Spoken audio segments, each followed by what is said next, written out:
set for lawsuit regarding Randy Orton's tattoos. Former WWE superstar teases plans for a Nexus reunion at Wrestlemania. Hart makes bold claim about training Hulk Hogan. Brock Lesnar could face an old rival at Wrestlemania after WWE return. Edge says he can't control fans' ageism issues after Royal Rumble win. WWE could strongly reconsider using cutouts to fill WrestleMania seats. Triple H gifts Tampa Bay Buccaneers with WWE title belt after Super Bowl win. Weekend called out for jacking Retribution's gimmick during Super Bowl halftime show. Two-time WWE champion doesn't want to do a movie with John Cena, and more. More news from WWE now, and with his chiseled physique and iconic ink, Randy Orton is one of WWE's most recognizable stars, but he's been the center of a legal battle for the past year.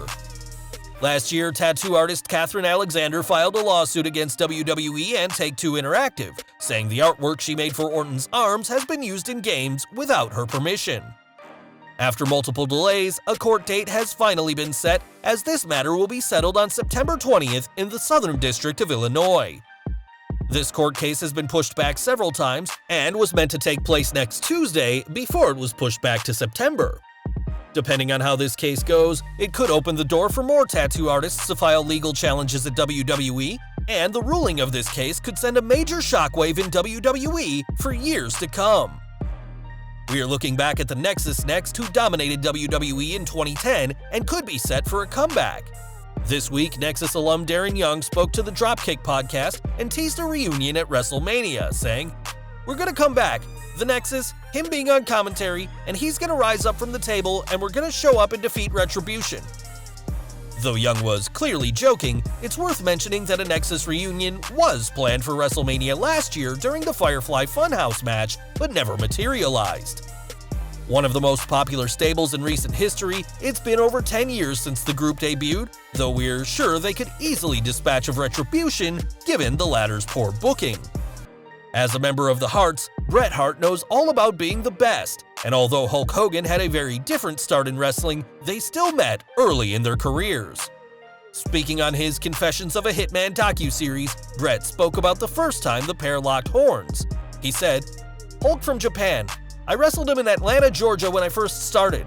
I actually helped him a lot when he first started with wrestling. He didn't know how to do anything. I think at that time he could barely walk into the ring."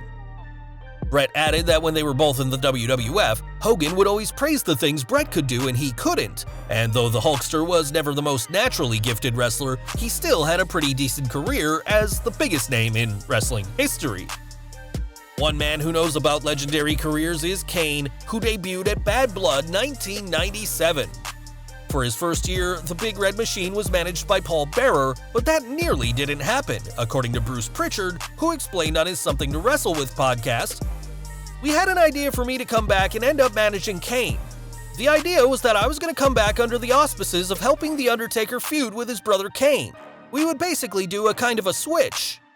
The idea of Pritchard managing Kane would have been interesting, considering that it was Brother Love who managed The Undertaker early in his career, but Pritchard explained that Vince McMahon thought his promos were too face-like to work. With no sign of Pritchard, Kane debuted by attacking The Undertaker during the first Hell in a Cell match and forged a legendary career without Brother Love by his side. Now WWE is finally starting to set plans in motion for this April's WrestleMania 37, but the company is already looking for matches to happen at the Showcase of Immortals years down the line. In the Wrestling Observer newsletter, Dave Meltzer reported that there have been discussions for Brock Lesnar to face Roman Reigns at a later show, in what would be their third collision at WrestleMania. He reported, "Reigns vs. Lesnar at a WrestleMania is on the table as an obvious match down the line, but not this year. It's a story with the Heyman storyline, and there are many different ways you could tell it. The Beast hasn't been seen on WWE TV since his contract expired after WrestleMania 36, and the belief is that he'll return when WWE can open their shows up again to fans." In their last two encounters at WrestleMania, Reigns has been unsuccessful in conquering the Beast, but with Heyman by his side, things may be very different whenever these two next lock horns. Back to the ring, and although many fans were pleased to see Edge win at last month's Royal Rumble, not everyone was happy with the result. After all, Edge is now a two-time Royal Rumble winner, and many fans aren't happy that a match that could make new stars was won by the 47-year-old legend from the past. Speaking on After the Bell, the WWE Hall of Famer addressed these complaints, saying, "I can't control people's opinions, I can't control if people have ageism issues. All I can control is trying to be in the best shape I can possibly be in. Bust my ass in the gym so that at least I can look the part, move the part, feel the part." Whether some fans like it or not, Edge now has a chance to become a 12-time world champion at Wrestlemania 37, and the Rated R superstar is more than ready to become champion again. But what do you think? Is Edge taking a spot from a more deserving star? And who do you think should have won the Royal Rumble? Let us know in the comments below. If fans think that Edge is too old or not deserving of the spot he's currently in, then the WWE Hall of Famer is doing everything he can to prove those fans wrong. After his monumental win at the Rumble, which saw him win from number 1, Edge made appearances on Raw, NXT, and SmackDown before making his way home. On Instagram, Edge said that he drove 1,500 miles to make sure he made it to every show, and after going a total 80 minutes in the ring between his Rumble appearance and Raw match, said he feels like he went 12 rounds with a grizzly bear and a silverback. The current plan is for Edge to challenge Universal Champion Roman Reigns at the 2-day WrestleMania this April, and it's impressive that he can do so much travel in 1 week at a time when WWE isn't touring the United States. We know that Edge will be walking into WrestleMania, which will be WWE's first show with actual live fans filling the Raymond James Stadium. That same stadium hosted last night's Super Bowl, and according to WrestleVotes, Vince McMahon may be borrowing an idea from the NFL to make his show of shows look more full. They reported that although WWE have been against the idea of filling empty seats with cutouts as the NFL did, it's expected that the promotion will have new talks about the idea, as the Super Bowl show looked great.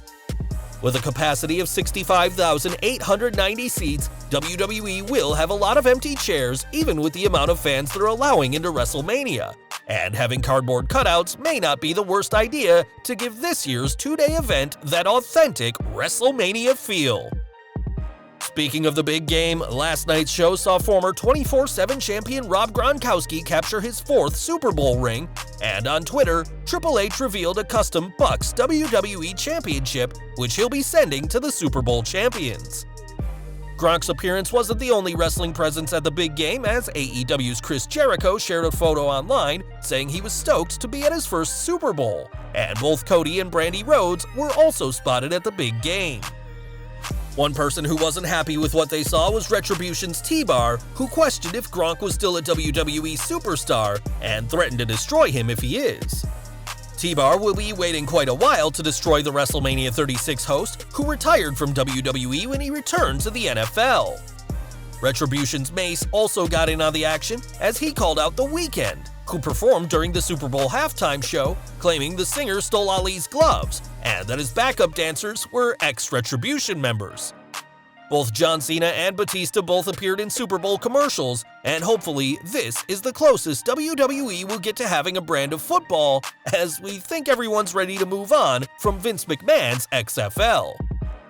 Back to the ring, and there's fewer pieces of merchandise more coveted than a championship belt, and now fans are buying a whole lot more of the replica titles. During their investors call, WWE Chief Financial Officer Christina Salen revealed that merchandise sales went through the roof in 2020, with championship titles sales up over 100%. It's unclear why so many fans are now buying title belts, but we do know that WWE revealed 18 new titles on WWE Shop in 2020. Over the past few years, there's been plenty of new title designs, including the US and Intercontinental title redesigns, as well as the Fiend's Universal title, and fans are clearly happy to pay big bucks just to have their own replicas. And we're ending today with news from Batista, who much like John Cena is forming a successful career in Hollywood of his own. With appearances in the Marvel franchise, James Bond, and Blade Runner, the Animal has worked alongside many big names, but John Cena isn't on his radar. After both men were seen during the Super Bowl commercials, one fan said they'd love to see the two team up for a buddy cop movie, an idea that Batista didn't agree with. Responding, the Animal said, "You and you both," making it clear he doesn't want to work in any films alongside Cena. Batista didn't stop there, as he told the fans not to compare him to Cena or The Rock, saying, "Those guys are wrestlers who became movie stars. I'm something else. I was a wrestler, now I'm an actor." It's possible that Batista could end up working with Cena or the Brahma Bull on set, but for now, the acting animal is more than happy to keep his distance from those movie stars. Well guys, that's our news for today. Please share your comments below. Also hit the like button, subscribe to our channel, and hit the bell icon to receive all notifications. And as always, thanks for watching.